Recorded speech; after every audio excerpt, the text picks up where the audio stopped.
자, 61번 문제부터 볼까요? 61번. 감사 부분이 있네. 61번 상법상 자본금 총액이 10억 원 이상인 10억 원 미만이면 감사를 선임하지 않을 수도 있죠. 10억 원 이상은 무조건 감사나 또는 감사위원회를 설치해야 되죠. 10억 원 이상인 비상장 주식회사의 감사에 관한 설명을 옳지 않은 것은 감사는 주총에 서림한다? 당연하죠. 보통 거리입니다. 보통 거리면 어떻게 돼요? 과반수와 4분의 1이죠. 그런데 이항 전자적 방법으로 여권 행사하는 회사의 감사는 주총에서 출석한 주주 의결권의 과반수로서 선임할 수가 있죠. 그러니까 원래는 보통 거리 과반수와 4분의 1이 필요하지만 전자투표일 때는 과반수로 충족이 되면 되는 거죠. 이항 틀렸습니다. 3번 감사는 주총에서 감사 해임에 관해서 의견을 진술할 수 있다. 구성요건 없고 그냥 투표를 해임하면 돼요. 근데 일단 의견 진술권은 있습니다. 상 감사 임기는 취임 후 3년 내 최종 결산 기간은 정기총회 정거 시까지라고 5항 감사 임기를 정할 때 정당한 이유 없이 임기 만료 전에 해임하면 해임으로 인한 손해배상은 청구할 수가 있겠습니다. 그러니까 임기가 만료되기 전인데 그 임기 사항 있잖아요. 정당한 이유 없이 해임하면 손해배상을 청구할 수가 있습니다. 이건 이사 해임의 규정을 준용하기 때문에 그래요. 이건 61번. 뭐 평범한 문제네요. 평범한 문제다. 62번 상법상 비상장 주식회사 주총소 이게 갑자기 왜 나오지? 소집에 관한 설명을 옳지 다시 앞으로 돌아갔네요. 62번 주총 소집 위로 올라갔네요. 주주총회 소집에 관한 설명을 옳지 않은 것은 1항 자본금 총액이 10억 원 이상인 회사에서 서면으로 적법하게 통지한 주총 소집 통지가 주주명부상 주주 주소에 계속 3년간 도달하지 않으면 회사는 해당 주주에게 소집 통지를 하지 않을 수가 있죠. 냈습니다. 3년간 도달하지 말아야 돼요. 그런 통지 안 해도 돼요. 다만 이 주주가 의권이 없다 그런 건 아니고 어떻게 알고 주총에 나와서 행사할 수는 있어요. 근데 계속 3년간 도달하지 않으면 통지를 생략할 수 있습니다. 맞고. 양 자본금 총액이 10억 원 이상인 회사에서 주총 소집 통지서는 당연히 목적성을 적는 거죠, 뭐. 사망 자본금 총액이 10억 원 미만의 회사가 주총을 소집할 때 각 주주 동의를 받아서 주총 10일 전에 전자문서로 소집 통지를 발송할 수 있다. 이거 어디가 틀려요? 야, 이거 문제 잘 만들었네. 자, 보세요. 사망 자본금 총액이 10억 원 미만의 회사가 주총 소집할 때 각 주주 동의를 받아서 전자문서로 소집 통지를 발송할 수 있다. 맞습니다. 그래서 10억 원 미만이면 총 주주 동의가 없어도 동의를 받으면 전자문서로 소집 통지 발송하는데 그 통지 기간이 바뀌죠. 2주 전이 아니라 10일 전에 통지를 발송할 수 있습니다. 맞고. 상 감사는 임시총회 소집을 청구할 수 없어요? 있죠. 다만 이사회가 소집을 거절하면 법원의 허가를 받습니다. 그러니까 이사회가 주총 소집할 때는 법원의 허가 필요 없어요. 근데 감사가 임시총회 소집을 청구해서 이사회가 소집을 안 하면 그때는 법원의 허가를 받아서 소집하는 겁니다. 그래서 일단 감사도 임시총회 소집 청구권은 있습니다. 틀렸죠. 5항 자본금 총액이 10억 원 미만이고 또 주주 전원 동의하면 아예 소입 절차가 필요 없죠. 이거 잘 기억하시기 바랍니다. 10억 원 미만이라고 해요. 그러면 10일 전에 통지를 발송하는 거죠.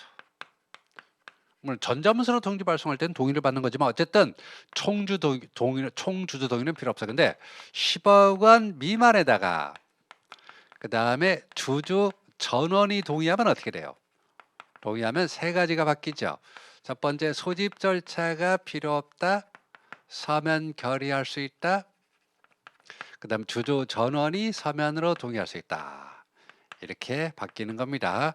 이거 헷갈리면 안 돼요. 10억 원 미만이면 10일 전에 10억 원 미만에다가 주주 전원 동의하면 수입 절차 필요 없다. 서면 결의, 전원 서면 동의 다 되는 겁니다. 요 감사가 들어있어서 그런가? 여기서 나왔네요. 그래서 원래 여기 들어가야 되는 거죠. 그래서 주총 소집은 주주총회 부분에다가 목차를 집어넣어야 되겠죠. 자, 그리고 정답은 4항 감사도 임시총회 소집을 청구할 수 있습니다. 자, 63번 상법상 비상장 주식회사의 이사의 책임에 관한 설명을 옳지 않은 것은 여기다 집어넣어야겠네요. 63번 여기다 집어넣어야겠네요. 이사회 대표이사 부분이니까 이사 책임도 여기 들어가겠죠. 이사 책임에 관한 설명을 옳지 않은 것은 1항 이사가 과실로 정관에 위반한 행위를 하거나 임무를 기하려면 그 이사는 회사에 대해서 연자여 손해배상 책임이 있죠. 과실입니다. 제3자에 대해서는 중대한 과실.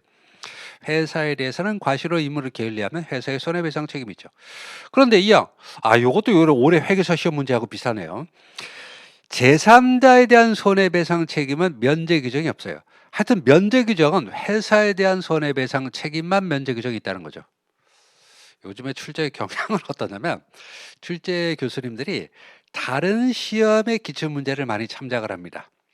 그러니까 출제 경향에 따라서 문제를 내는 거죠. 이거는 문제를 뺏겼다 그런 의미는 절대 아니에요. 그러니까 이게 중요하니까 다른 시험에도 오고 세무사 시험에도 내는 거죠. 그래서 절대로 이게 교수님들이 무슨 뭐 게을러서 다른 시험 문제 뺏겼다 그게 아니라 다른 시험 문제를 항상 참고하고 좋은 문제면은 또 세무사 시험에도 낼 수 있는 거 아닙니까? 그래서 이사의 책임 면제라는 건 회사에 대한 책임을 면제하는 거지 제3자에 대한 책임 면제는 있을 수가 없어요. 됐죠. 그래서 회사에 대한 손해배상 책임을 주주전원 동의로 면제할 수 있다. 이래야 맞는 겁니다. 자, 그 1항과 3항을 비교해 보세요.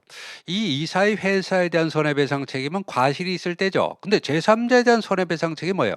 중대한 과실이 있어야 되죠. 그게 바로 3항입니다. 이사가 중대한 과실로 임무를 게을리하면 그 이사는 제3자에 대해서 연대해서 손해배상 책임이 있다. 좋아요.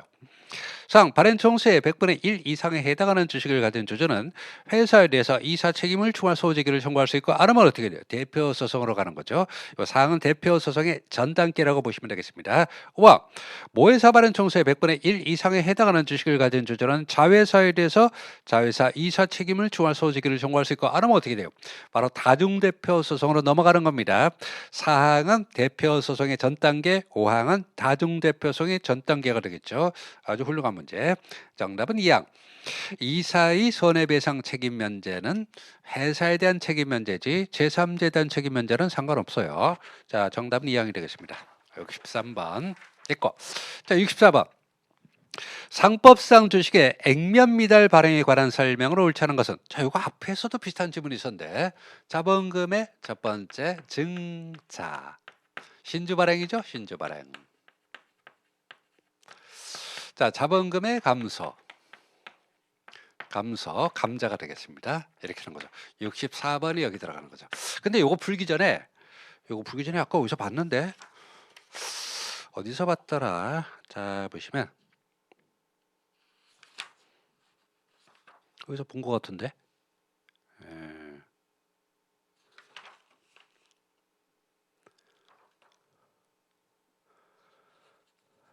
거기 44번 문제 보세요. 44번 문제. 44번 문제 이항 보시면 주식회사를 모집 설립할 때 액면 주식은 창립청의 승인을 받아서 액면 미달 가격으로 발행할 수 있다. 안 된다 그랬죠? 액면 미달 발행은 설립 후 2년이 지나야 돼요. 여기 이제 64번 문제 나오네요. 4번 문제로 뒤로 돌아가서 64번. 상법상 주식의 액면 미달 발행에 관한 설명으로 옳지 않은 것은 1항 회사가 성립한 날로부터 설립 시에는 안 된다고요. 설립할 때부터 액면 미달 발행하는 건 안 되고 성립한 날로부터 2년을 경과한 후에 주식을 발행할 때 회사는 주청 특별히 그리고 법원의 인가를 얻어서 주식을 액면 미달 가격으로 발행할 수 있다. 좋아요. 2항 주식의 액면 미달 발행에 관한 주청 거래는 주식의 최저 발행 액면 미달이니까 최저가를 정해야 되는 거죠. 그 이하는 안 된다는 거죠. 최저 발행 가액을 정한다. 3항 법원은 회사 현황과 재반 사정을 참작해서 최저 발행 가액을 변경해서 인가할 수 있다. 너무 싸다. 좀 올려라. 이런 의미가 되겠죠. 4항 법원은 최저 발행 가액을 변경하여 인가할 때 회사의 재산 상태 그 밖에 기타 필요한 자산을 조사를 위해서 검사에는 수렴할 수 있다. 5와 액면 미달 발행 주식은 법원의 인가 어느 날부터 1월 내 발행한데 법원은 기간을 연장해서 인가할 수도 있고 여러 가지 사정이 있을 테니까 그래서 변경해서 인가할 수도 있습니다. 네, 정답은 5와. 그래서 액면 미달 발행, 신주 발행 등 특수한 신주 발행이 하나겠죠. 64번 문제 두었고. 자, 65번 상법상 신주 있을건 요거네요. 보통 신주 발행은 두 문제 정도는 항상 나오더라고요. 신주 발행 증자가 되겠죠. 상법상 신주 인수권에 관한 설명으로 옳지 않은 것은 1항 회사의 주주는 원칙적으로 그와 가진 주식 수에 따라서 신주 배정 받을 권리가 있죠. 여기서 주주라는 것은 주주명부상의 주주만을 의미한다는 것 아시겠죠? 2항 신주인수권 증서가 발행되면 신주인수권의 양도는 신주인수권 증서 교부에 의해서 이를 행한다. 맞아요. 그러나 지금은 대부분 어떻게 하죠? 증서 발행 안 하고 전자 등록하죠. 그래서 3항으로 내려가서 회사가 전자등록기관에 전자등록부에 신주인수권을 등록했다. 즉 증서 2항을 발행 2항과 같은 증서를 발행 안 하고 등록했다. 그러면 신주인수권이 증서 발행 안 한다니까. 증서를 발행하는 대신 정관으로 등록할 수 있고 이때 신주인수권은 등록으로 양도 효력이 발생하는 거죠. 그래서 등록하면 증서 발행 안 해요. 만약에 등록 안 하고 증서를 발행했다고 할 때 사항 신주인수권 증서를 발행했다면 원칙적으로 신주인수권 증서로 주식을 청약하죠. 그럼 잃어버리면 어떻게 해요? 그래서 5항 있네. 신주인수권 증서를 상실한 자는 청약서로 청약할 수 있습니다. 그러면 여기서 4, 5항을 묶어보면 이런 문제가 생겨요. 이중 청약이 들어올 수 있다는 거죠. 증서 청약과 주식 청약서 청약이 들어오면 이때는 증서 청약을 우선합니다. 했죠? 정답은 3항. 등록을 하면 증서 발행 안 해요. 난이도가 별로 높지 않은 문제네요. 그래서 3항이 답입니다. 등록하면 증서를 발행한다. 자, 66번. 상법상 신주 인수 또는 세 문제나 되네. 보통 2문제 정도가 일반적인데. 66번. 상법상 신주 인수 또는 발행에 관한 설명으로 옳은 것은 뭐냐? 1항. 신주 인수인은 납입 또는 현물 출자 이행을 한 때에는 납입일의 당일, 다음날. 이거 모르는 분 없죠? 이거 틀리면 안 돼요. 다음날부터 주주 권리가 있다. 좋아요. 2항. 신주 인수는 회사 동의 없이 인수가에게 납입 채무와 회사에 대한 채권을 상기할 수 없다. 동의해야 상기한다고요. 동의를 받아야 상기할 수 있다. 이렇게 되는 거죠. 동의 없이 상기하는 건 안 돼요. 자, 3항. 회사가 정관에 위반하여 주식을 발행함으로써 주주가 불이익을 받을 염려가 있다면 그 주주는 회사에 대해서 발행 유지를 청구할 수 있다. 다만 이것은 이제 신주 발행 효력이 발생하기 전까지 주주가 단독 주주권으로서 신주 발행 유지를 청구하는 겁니다. 맞고.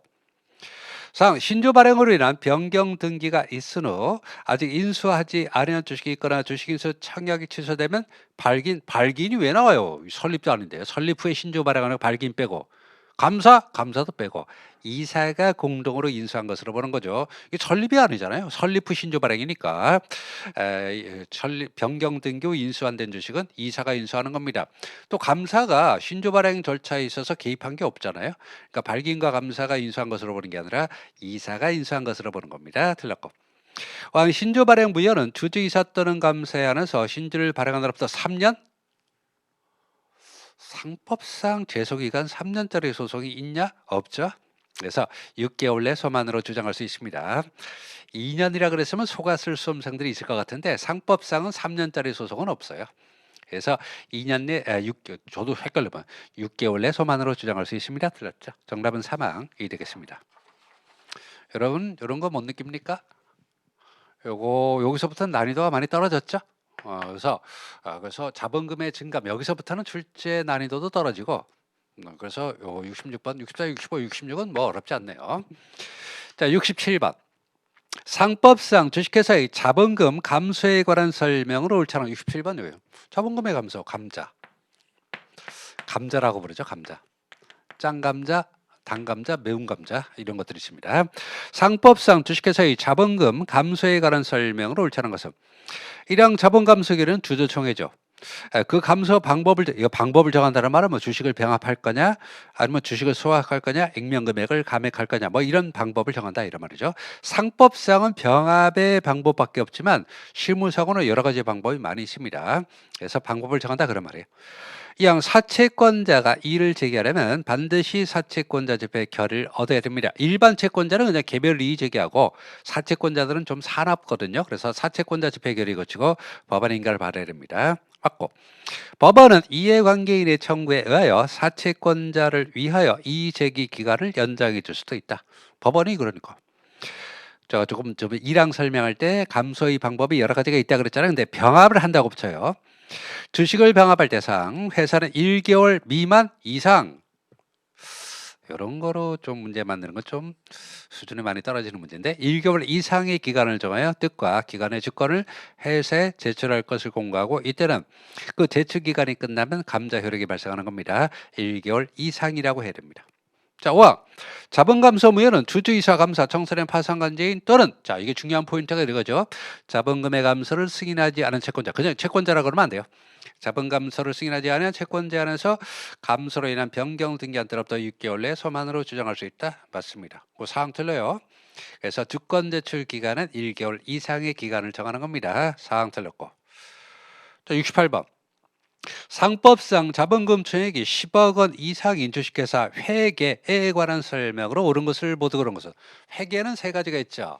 첫 번째 결산, 두 번째 뭐지? 자본금과 준비금, 자본금과 준비금. 하여튼 자본금은 안 들어가는 데가 없죠. 여기도 자본금 들어있고 설립 시에도 어, 출자를 이용해서 자본금을 만들죠. 자본금과 준비금, 세 번째 배당, 그다음에 네 번째 회계장부 열람청구, 회계장부 열람청구. 그래서 네 가지 주제가 있습니다. 한 두 문제 정도 나올 거예요. 회계 부분에서는. 자, 그러면 68번 상법상 자본금 총액이 10억 원 이상 인출시켜서의 회계에 관한 설명으로 옳은 것을 모두 고른 것은 기억. 이사는 매결산기에 영업보고서를 작성해서 이사회 승인을 받는다. 주총회는 어떻게 해요? 주총회는 보고하는 거죠. 영업보고서는 이사회 승인을 받고 주총회에 보고하는 겁니다. 자, 기억 맞고. 이건 감사는 재무제표 등의 서류 발행날로부터 8주? 아니 4주 내에 감사 보고서를 작성해서 이사회에 제출한다. 4주입니다. 감사 기간이 4주라고. 감사 보고 재무제표를 받아서 그 다음에 4주 내에 감사 보고서를 작성한다. 감사 기간은 4주다. 이렇게 생각하시면 되겠습니다. 이사회에 제출한다. 근데 이게 왜 틀리냐는 거죠. 이사에게 제출한다고요. 예? 아시겠죠? 이사에게 제출한다. 그래서 이사회에 제출한 요거 숨성들 많이 틀렸을 것 같은데. 이게 그러니까 이사회라 그러면 좀 애매하죠. 근데 4주니까 명백히 틀렸네요. 4주 내에 감사 보고서를 작성해서 이사에게 제출한다. 이래야 맞습니다. 틀렸고. 주주와 회사 채권자는 영업시간 내 언제든지 재무제표, 영업보고서, 감사보고서를 열람할 수 있다. 좋아요. 채권자도 됩니다. 주주뿐만 아니라. 맞고. 이사는 영업보고서를 주총에 제출해서 승인을 요구하는 보고서라고 그랬잖아요. 그러니까 보고하는 거죠. 재무제표를 승인받는 거고 보고서는 말 그대로 보고만 하는 겁니다. 틀렸죠. 68번은 여기 들어가네요. 결산 절차를 말하는 거죠. 결산 절차를 말한다. 그래서 지금 니은은 왜 틀리냐? 8주가 아니라 4주다. 그 다음에 이사회가 제출하는 게 아니라 이사회가 제출한다. 리을은 왜 틀리냐? 영업보고서는 이랑 기억하고 리을을 보세요. 영업보고서는 이사회 승인을 받는데 주주총회에서는 보고하는 겁니다. 그래서 리을이 틀린 겁니다. 68되고 69번 상법상 주식회사의 사채에 관한 설명으로 옳은 것은 69번 여기네요. 사채. 사채는 일반 보통 사채와 그 다음에 특사채, 전환사채, 신주이스건부 사채 아시죠? 특수사채가 있습니다. 일반 사채에서는 이제 일반 사채 발행, 뭐 사채관리회사, 사채권자 집행 이런 것들을 설명하고 특사채는 이제 전환사채, 신주이스건부 사채를 설명하는 겁니다. 69번 상법상 주식회사의 사채에 관한 설명으로 옳은 것은 뭐냐? 이런 회사는 주청결의로 사채를 발행한다. 이사회 결의. 다만 정관으로 대표이사에게 1년 동안 임할 수 있죠. 그래서 원칙은 이사회 결의로 발행하는 겁니다. 양 사채 청약서는 감사가 작성하고 회사 상호를 준다. 감사가 왜 작성해? 이사가 작성하는 거지. 이사가 작성하는 겁니다. 됐고. 자, 그다음에 사막 사채 모집이 완료하면 이사는 지체 없이 인수인에 대해서 각 사채 전액 또는 일회 납입을 시킨다. 즉 분할 납입이 된다고요. 주식은 전액 납입만 되지만 사채는 전액 납입, 분할 납입 다 됩니다. 사막 맞네요. 상 채권은 사채 전액이 납입되지 않은 경우도 발행할 수 있다. 그럼 이게 보통 딱지라 그래요. 딱지라는 거 그러면 안 됩니다. 분할 납입이 된다 하더라도 채권은 전액이 납입이 완료돼야 발행할 수 있습니다. 틀렸고. 기명사채 이전은 취득자의 성명을 채권에 기재하고 기재해야죠. 또 직사 성명의 주소를 사채 원부에 기재해야 회사 기타 제3자에게 대항할 수가 있습니다. 그러니까 기명사채 이전은 취득자 성명을 채권과 사채 원부에 다 기재해야 돼요. 그래야 회사와 제3자에게 대항할 수 있죠. 69번은 여기. 일반 사채 발행에 대한 설명입니다. 됐고. 뭐 전환사채나 신주이스건부 사채란 말이 없잖아요. 자, 그다음 70번 상법상 주식회사의 사채관리 회사에 관한 설명으로 옳은 것은 이랑 사채관리회사가 사무를 처리하게 적임이 아니거나 그 밖에 정당한 사유가 없다면 법원은 사채를 발행하는 회사 청구에 의해서 사채관리회사를 해임할 수 있다. 그렇죠. 아니 일을 못한다고 그러니까 발행회사가 해임하는 거지. 사채관리회사를 사채 발행회사가 지정했으니까 법원이 해임을 할 수 있죠. 됐고.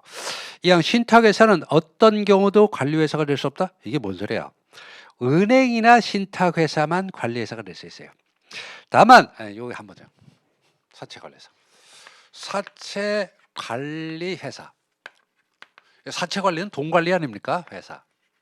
그래서 은행이나 다른 신탁회사만 됩니다. 근데 은행이나 신탁회사라도 발행회사와 특수관계가 있거나 다른 사채 인수인은 안 돼요.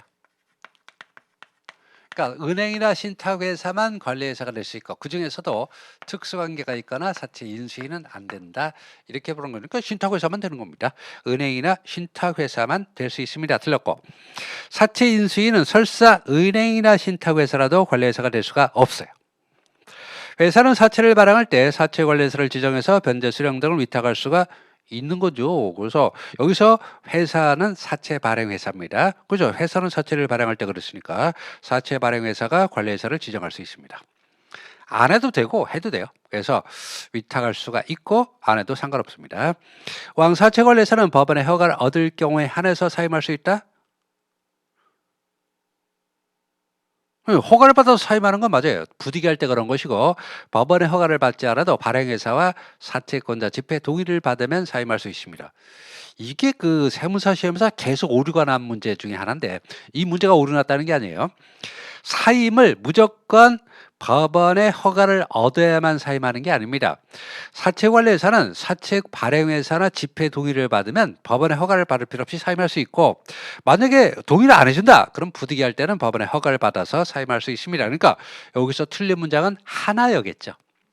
법원의 허가를 얻으면 사임할 수 있다. 그 틀린 말은 아닌데 그게 한정되는 게 아니라 발행회사와 집회 동의를 받으면 허가 없이도 사임할 수 있어요.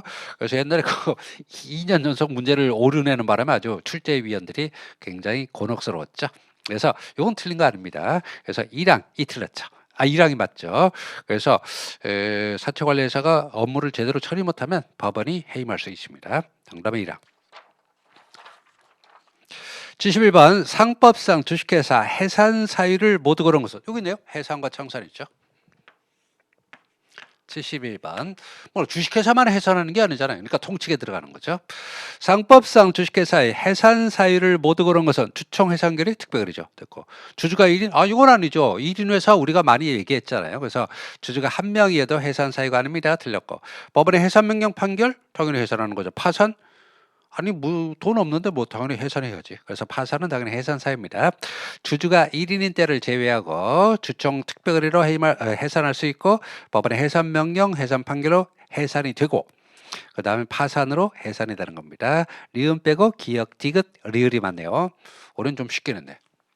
솔직히 해산과 청산도 어렵게 내자면 굉장히 복잡한데 그래도 비교적 쉽게 냈습니다. 됐고. 자, 그 다음에 70번. 상법상 자본금 총액이 10억 원 이상인 주식회사의 합병에 관한 설명으로 옳지 않은 것은 합병? 여기 있네, 합병. 72번. 아니, 이건 주식회사 문제 아닙니까? 합병이 주식회사만 있는 게 아니잖아요. 그래서 이것도 통칙 문제라고 보시면 되겠습니다. 1항 간이합병은 소멸회사가 이사회 결의로 가름하는 거죠. 소규모합병은 존속회사가 이사회 결의로 가름하는 거죠. 이거 빼고 회사가 합병을 하면 원칙적으로 합병계약서를 작성해서 주총 특별히 승인을 받는 거죠. 그 간이합병은 요건이 어떻게 돼요? 간이합병은 소멸회사 총주주가 동의하거나 또는 존속회사가 90% 소유하면 소멸회사 결의는 이사회 결의로 가름할 수 있죠. 또 소규모합병은 어때요? 그 존속회사가 소멸회사 주주에게 주는 합병의 대가가 주식이라면 100분의 10을 넘지 않고 금액이라면 100분의 5를 넘지 않고 또 소멸회사 반대 주주가 20%를 넘지 않으면 이때는 존속회사 주총 특별회는 이사회 결의로 가름할 수 있죠. 어쨌든 간이 소규모합병은 이사회 결의로 가름하는 것이고 그렇지 않다면 원칙적으로 주주승의 특별결의죠. 맞습니다. 이 합병은 존속회사가 합병 주식회사일 때 합병을 회사 일방 또는 쌍방이 합자회사일 때는 그 합자회사는 총사는 동의죠. 주식회사는 주주의 특별이고 그 합자회사가 총사의 동의를 받는 겁니다. 3번 합병을 회사 일방이 합병을 존속할 때 합병으로 소멸한 회사의 총주주 동의가 있다면 합병으로 인해서 소멸되는 회사의 주총 승인은 이를 이사회 승인으로 가름할 수 있다? 이게 간이합병이니까 권해병. 그래서 소멸회사 총주가 동의하거나 존속회사가 90% 이상의 주식을 소유할 때는 소멸회사의 주총특별회는 이사회의 결의로 가름할 수 있습니다. 이걸 우리는 간이합병이라고 부르기로 했습니다. 상, 합병을 한 회사 일방이 합병을 존속할 때 존속회사 이사 및 감사로서 합병 전에 취임한 자는 합병계약서에 다른 점이 있는 경우를 제하고 합병 후 최초로 도래하는 결산기 정기총회가 중요할 때 퇴임한다. 존속회사 이사 감사. 소멸에서는 이미 없었죠. 합병 등기로. 그러니까 존속회사 이사 감사는 합병을 최초로 들어가는 결산기 정기총회가 중요할 때 퇴임해버립니다. 이걸 제가 얘기하는 토사급행. 토사급행.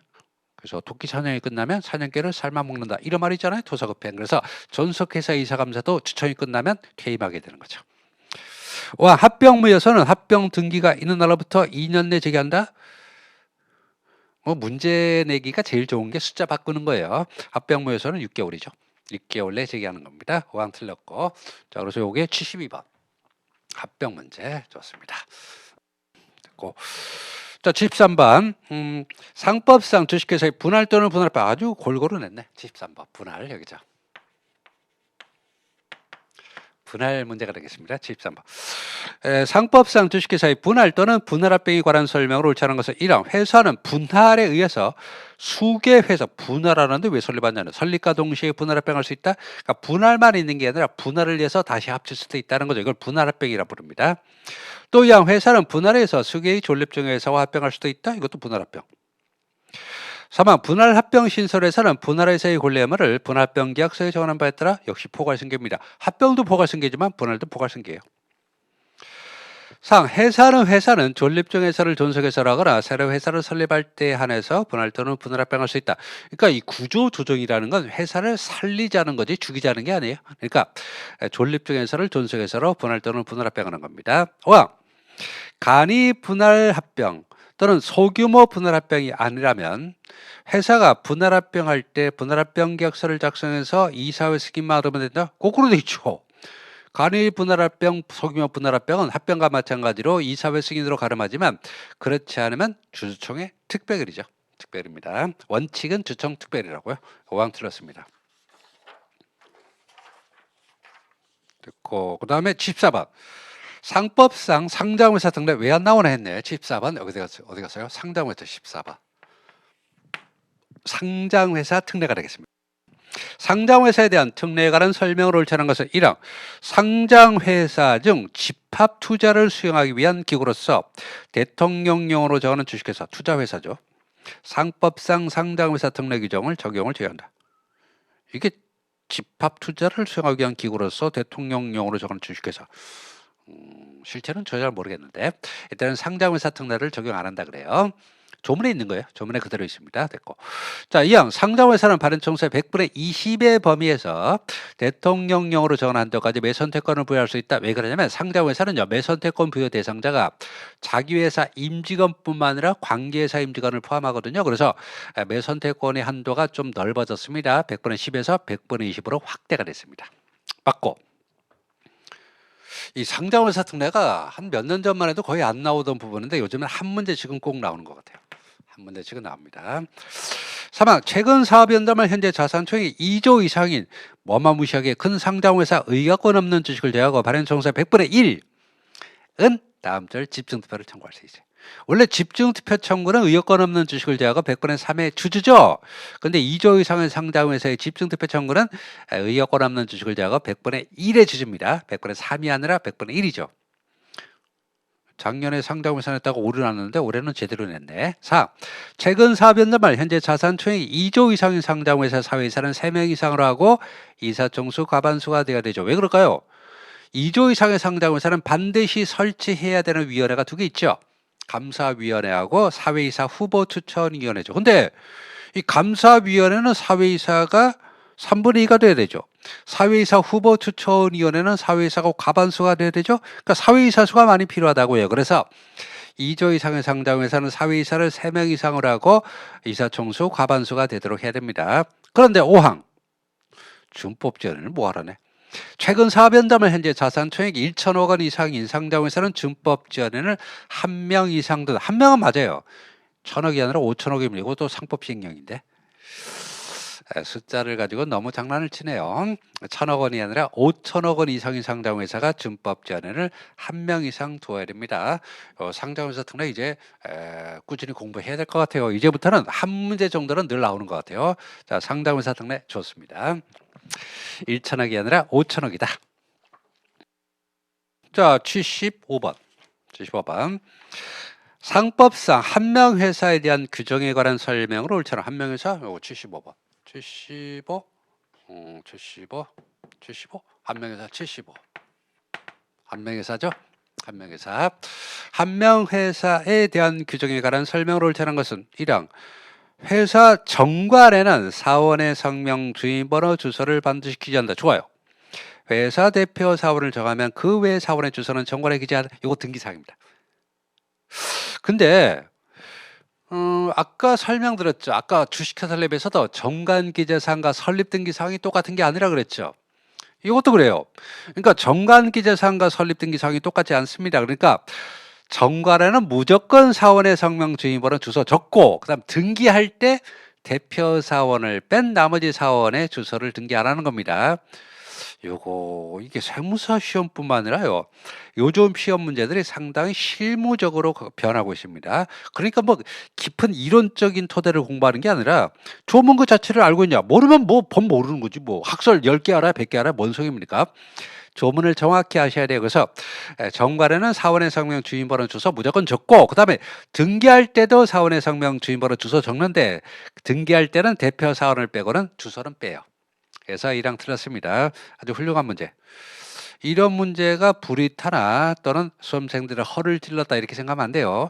이게 다른 시험에서도 요즘에 엄청 많이 합니다. 정관사항과 등기사항을 구별하는 방법 꼭 구별을 해 놓으셔야 됩니다. 그래서 1항 틀렸고 2항 회사 설립의 무효는 그 사원에 한해서 성립의 날로부터 2년 내 소만으로 주장할 수 있다. 맞죠. 무효 소송의 원고는 사원만 됩니다. 3항 사원이 채권자를 해야 할 것을 알고 회사 설립하면 채권자는 다음 주 설립 취소를 구할 수 있죠. 그래서 무효 소송은 사원만, 취소 소송은 채권자 이렇게 외우시면 됩니다. 사원은 사항 다른 사원의 동의를 얻지 않으면 지분의 전부 또는 일부를 타인에게 양도하지 못한다. 뭐 절대로 양도 금지 그런 건 아니고 동의를 받아야 지분을 양도할 수 있습니다. 전원 동의를 받아야 돼요. 상속은 안 되죠.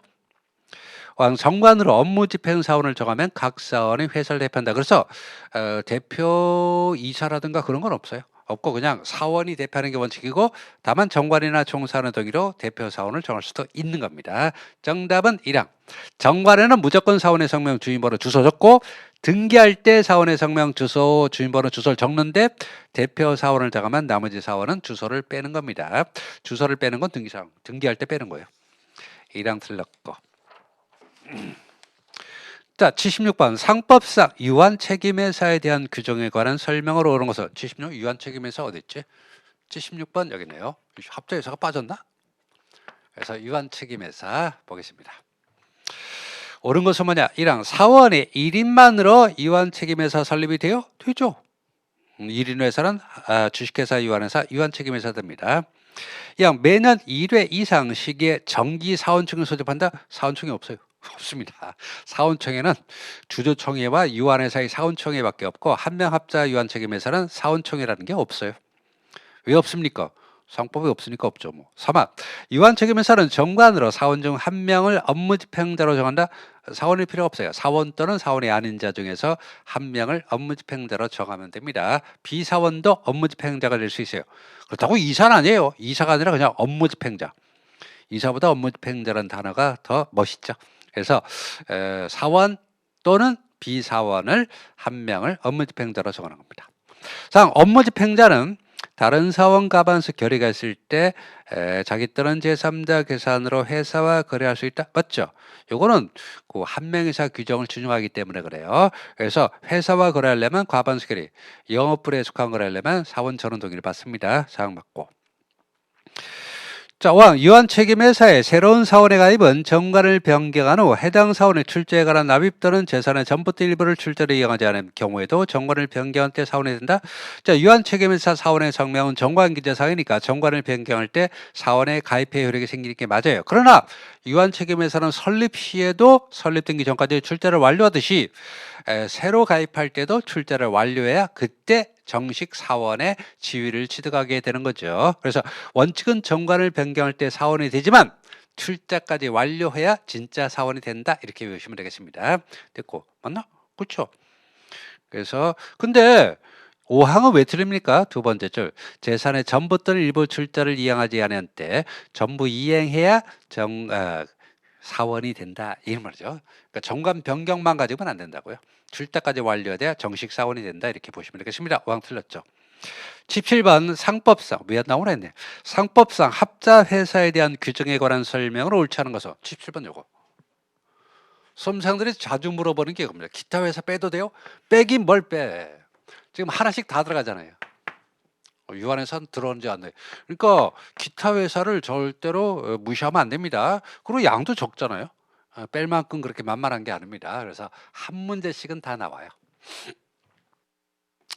자, 그래서 상법상 합자회사에 대한 규정에 관한 설명을 옳지 않은 것은 1화 무한책임사원 합자회사는 무한책임사원 1인 유한책임사원 1인이 설립하는 거죠. 그래서 무한책임사원은 정관에 다른 규정이 없으면 각자가 회사 업무를 집행할 권리가 먹었다. 한 명의 회사와 똑같습니다.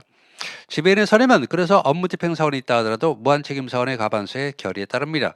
왜? 유한책임사원은 업무를 볼 수 없으니까 지배인의 선임에 의하면 무한책임사원의 과반수 결의에 의합니다. 3화 이익의 배당은 정관에 다른 자금이 있는 경우 외에는 각 사원의 지분에 비례해서 배당한다. 출자 좌수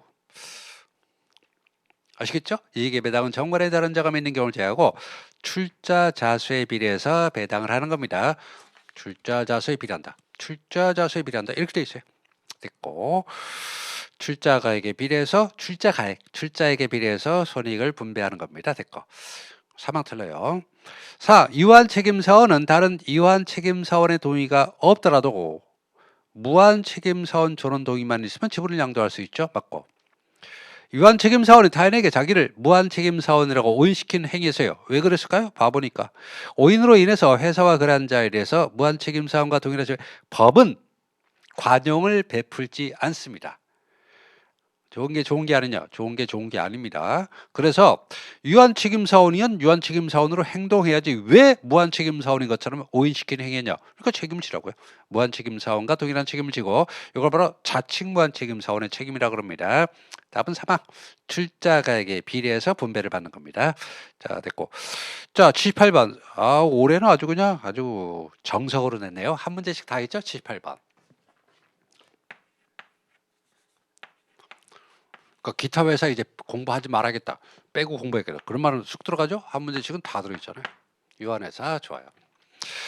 자, 78번 상법상 유한회사에 대한 규정에 관한 설명을 옳지 않은 것은 유한회사는 주식회사의 모집 설립에 해당하는 방법으로 설립할 수 있다. 안 돼요. 왜? 유한회사는 공모금지입니다. 공모금지예요. 공모 또는 광고로 인수인을 모집하지 못한다. 이렇게 돼 있거든요. 그래서 모집 설립은 없어요.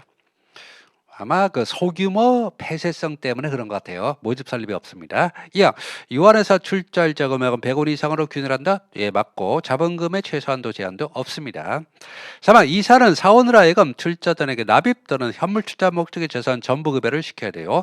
다만 현물 출자라도 검사의 조사는 없습니다. 4항 유한회사는 사원의 지분에 관해서 증권을 발행하지 못합니다. 뭐 지시식, 무기명식에 그런 거 외우지 말고 증권을 발행할 수 못한다 이렇게 외우시기 바랍니다. 총사원의 동의가 있다면 소집살자 없이 사원증을 열 수 있다. 뭐 주식회사도 뭐 이건 마찬가지죠. 그래서 1항 유한회사는 모집 설립이 없다. 그게 근거가 어디 있으면 공모 못한다 그랬으니까 모집 설립이 없다 이 말이죠. 됐고 난이도가 높지 않네요. 기타 회사는 그냥 기출 문제만 봐도 충분히 풀 수 있는 문제네요. 됐고 자, 그 다음에 79번. 79번. 상법상 회사 설립 시 신형 또는 노무를 출자할 수 있는 사람입니다. 한 명의 사원. 그리고 또는 합자회사의 무한책임사원만 되죠. 그래서 이건 여기다 집어넣을게요. 자, 한 명 회사는 무한책임사원이기 때문에 신형노무 출자할 수 있고 합자회사도 들어갈 수 있는데 합자회사도 유한책임사원은 신형노무 출자 안 되지만 무한책임사원은 신형노무 출자돼요. 나머지 회사 합자회사 유한책임사원이나 유한책임회사의 사원, 유한회사원 또는 주식회사의 주주는 신형노무 출자 못합니다. 여기다 집어넣을게요. 79번 됐고 원래 외국회사는 안 나오는데 요게 올해 상법이 개정됐잖아요. 그래서 기념으로 낸 것 같습니다. 또 10년 동안 안 나오겠죠. 뭐 올해 나왔으니까. 그런 건 아니고, 그래서 거의 안 나오는 부분인데 올해 상법이 개정됐기 때문에 제가 강의할 때 올해 무조건 나온다. 그런데 다행히 나왔네요. 80번. 상법상 외국 회사에 관한 설명으로 옳지 않은 것은 80번.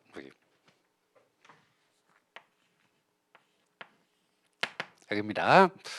자, 옳지 않은 것은 이런 외국 회사가 대한민국에서 영업을 하려면 좋아요. 대한민국에서 대표자를 정하고 좋아요. 대한민국 내 반드시 영업소 설치한다. 근데 돈이 없으면 어떡할 거예요? 영업소 설치하려면 돈이 들잖아요. 그래서 영업소를 설치하거나 또는 대표자 주소를 대한민국에 둬야 된다. 뭐냐면 외국 회사가 대한민국 영업을 한대요. 보시면 외국 회사가 우리나라에 기어 들어왔습니다. 자, 우리나라에 왔어요. 우리나라에 왔다는 거죠. 그럼 외국 회사 외국에 본점이 있겠죠. 본점이 있고 본점 대표자가 있겠죠. 여기 이 사람 본점 대표자예요. 그러면 우리나라에 들어왔으니까 자, 우리나라에서의 대표자를 일단 무조건 정하고 그 다음에 이제 대표자를 정한 다음에 영업소를 설치하거나 근데 돈이 없다는 거죠. 설치하거나 또는 대표자 주소를 우리나라 우리 대한민국 내 대표자 주소를 우리나라에 둬야 된다는 거죠. 그러니까 둘 중에 하나라고요. 대표자를 정하는 건 무조건 정하고 그 다음에 요걸 한 다음에 우리나라에서 영업을 하라 그런 말입니다. 영업소를 무조건 설치하라 그런 게 아니에요. 영업 설치하려면 돈이 들어가니까 돈이 없으면 대표자 주소라도 대한민국에 둬야 된다 그런 말입니다. 그래서 틀린 거예요. 요거 언뜻 보면 맞는 것 같지만 반드시란 말이 들어가서 틀렸다 이렇게 보시면 돼요. 그래서 자 다시 제가 옳은 문장으로 바꿔서 한번 읽어볼게요. 외국 회사가 대한민국에서 영업을 하려면 대한민국에서의 대표자는 무조건 정한 다음에 대한민국 내 영업소를 설치하거나 영업소 설치할 형편이 안 되면은 대표자 주소를 대한민국에 둬야 된다. 이래야 맞는 겁니다. 맞는가요? 됐고. 2형. 외국 회사가 대한민국 내 영업소 설치할 때 그 설치일로부터 3주일 내에 영업소 소재지에서 영업소 설치와 관련해서 상법에 정한 사항을 등기한다? 맞아요. 근데 왜 3주입니까? 등기는 2주인데 원래 국내 회사 등기는 2주가 맞아요. 그런데 외국 회사 등기는 3주입니다. 근데 개인적으로는 이거 좀 개정을 해야 될 것 같아요. 뭐 3주라고 할 이유는 없는 것 같은데 어쨌든 조문상으로 3주입니다. 3주 내 영업소 설치 등기한다 이렇게 되는 거죠. 자, 3번 외국 회사가 대한민국에 영업소 설치할 때 영업소 설치 목적이 불법한 번은 이완견의 청구 또는 검사 청구로 영업소 폐쇄를 명할 수 있는데 특이한 거는 해산 명령은 법원의 직권으로도 가능하지만요. 영업소 폐쇄 명령은 법원의 직권으로 하는 건 아니고 이완견이나 검사가 청구해야 돼요. 자, 틀렸고. 안 맞죠? 법원의 이완견 또는 검사 청구로 폐쇄를 명할 수 있다. 직권 안 나왔으니까 맞고.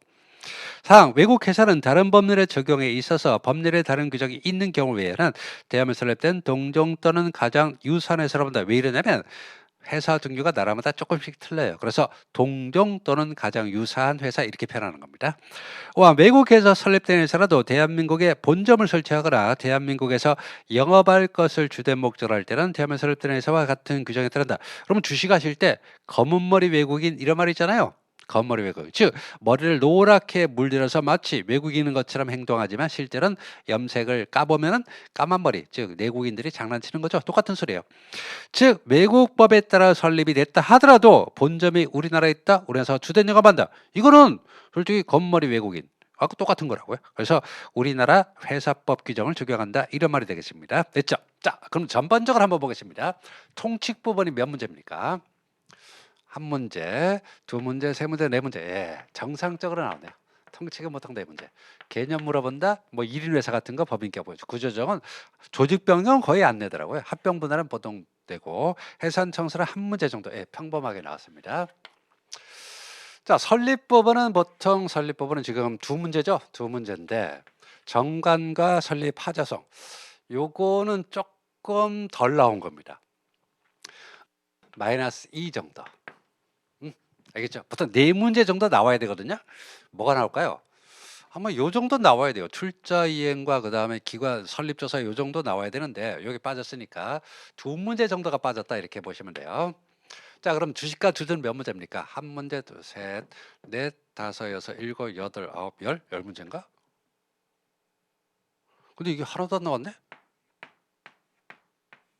주식의 소가, 주식의 분할, 주식의 교환물 이전, 지배주 매도. 그래서 그러면 그다음에 뭐 여기도 이제 주식과 관련되는 부분이 있죠. 근데 아주 하나, 둘, 셋, 넷, 다섯, 여섯, 일곱, 여덟, 아홉, 열 문제. 열 문제면 플러스 10문제 정도 나왔는데 이건 플러스 한 2문제 정도가 되는 거예요. 보통 8, 9문제 정도 되거든요. 근데 10문제 정도. 그리고 아마 한 문제 정도가 더 주식과 깊은 관련이 있을 거예요. 야, 이거 특이하네요. 이 부분은 한 문제 정도씩은 늘 나와야 되는 부분인데 하나도 없네요. 소각도 없고 분할도 없고 교환 이전, 지배주 매도 청구. 여기서 한 문제 정도 나와야 될 것 같은데 어쨌든 이렇게 됐고. 자, 그러면 기관적으로 가볼까요? 몇 문제입니까? 하나, 둘, 셋, 넷. 이건 정상적이네. 다섯, 여섯, 일곱, 여덟, 아홉, 열, 열하나. 11문. 이건 뭐 정상적이에요. 11문제 정도 됐고. 자본금의 증감 하나, 둘, 셋, 넷. 4문제. 한 문제 정도가 많아졌다 이렇게 보시면 되고. 회계 부분은 한 문제.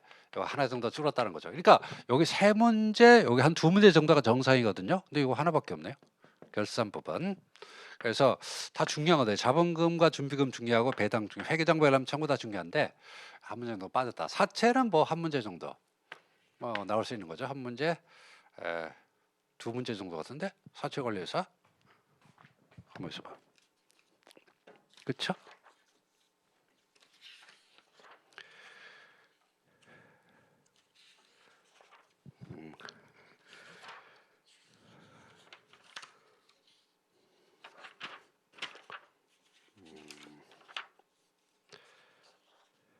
회계, 사채 관리회사. 그렇죠. 70번.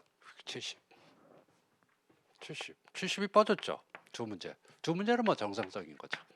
그래서 일반 6, 70 됐고 2문제 정도 됐고 기타 회사는 하나, 둘, 셋, 넷, 다섯, 여섯. 너무 많은데 6문제. 그래서 플러스 한 2문제.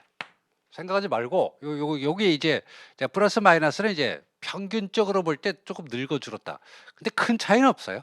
그 뭐 딱 요거는 몇 문제 된다, 몇 문제 된다 그런 거 아니니까. 자, 그러면 총칙 4문제. 그다음에 기타 회사 6문제. 그럼 나머지는 뭐예요?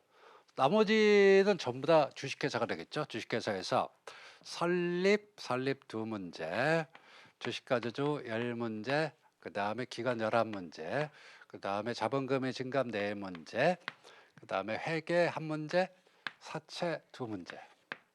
몇 문제? 23, 5, 6, 7. 그래서 30문제 딱 됐잖아요. 됐습니다. 자, 그러면은 여러분들이 상법에 자신이 있다 없다는 뭐로 결정돼요? 상법은 뭐 어떤 문제가 나와도 된다. 어떤 문제가 나와도 풀 수 있다. 그건 이겁니다. 이거예요. 이 부분을 집중적으로 하셔야 돼요. 그래서 주식과 주주 부분 이게 10문제였고 그 다음에 기관 부분이 11문제죠. 이걸 놓치면은 뭐 안 돼요.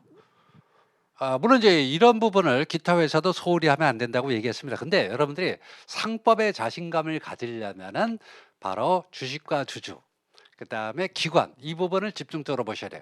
나머지 부분은 기출 문제만 봐도 돼요.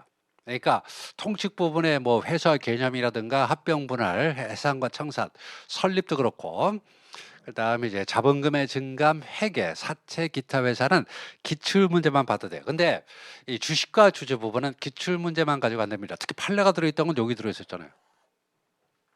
여기 들어있었죠. 판례가 집중적으로 들어있던 지만. 그리고 요거는 이의제기 가능성이 높다 그러죠. 그래서 출제 교수님들도 심혈을 기울여다 내시다가 오류가 발생하는 겁니다. 이것도 뭐 이의제기가 무조건 100% 된다 그런 건 안 했습니다. 근데 될 수도 있다 이렇게 말씀드렸죠. 그래서 여러분들 이제 기본 강의는 뭐 회사법의 개념부터 해가지고 외국 회사까지 공부했죠. 근데 복습을 들어갑니다. 그럼 또 처음부터 봐. 처음부터 보면 어떻게 돼요? 또 막히지. 그럼 또 처음부터 봐. 그러면 공부하기도 지겹고 그런 느낌이 있어서 일단 기본 강의를 한번 듣고 나면 이제 혼자 복습하거나 그럴 때는 이 부분을 집중해서 뭐 전체적으로 다시 복습하는 것도 좋아요. 그런데 이 부분을 다른 부분을 한 번 볼 때 이 부분을 두 번, 세 번 보시라는 거죠. 그러면 상법에 자신감이 생깁니다. 그리고 주식과 주주 부분, 그다음에 기관 부분은 절대로 기출 문제만 가지고 100% 커버가 안 돼요. 이건 교수님들이 보통 이제 실제 교수님들이 전공은 다 여기에요. 기타 회사를 전공하신 분이 있나? 그런 거 없어요. 그래서 보통 실제 교수님들은 전부 다 대학원에서 박사 따실 때 전공한 부분은 주식과 주주 아니면 기관이거든요. 이 부분을 전공하신 분들이니까 출제도 이 부분을 집중해서 내고, 그래서 여러분들이 상법에 대해서 자신감을 기르고 싶다. 그리고 언제든지 나오더라도 기본적인 점수를 맞겠다 그러면 주식과 주주를 집중적으로, 주식과 주주 그리고 기관 부분을 집중적으로 양도 많아요. 양도 많고 양도 많으니까 많이 내는 것뿐이죠. 그래서 주식과 주주 기관 부분을 좀 집중해서 보시기 바랍니다.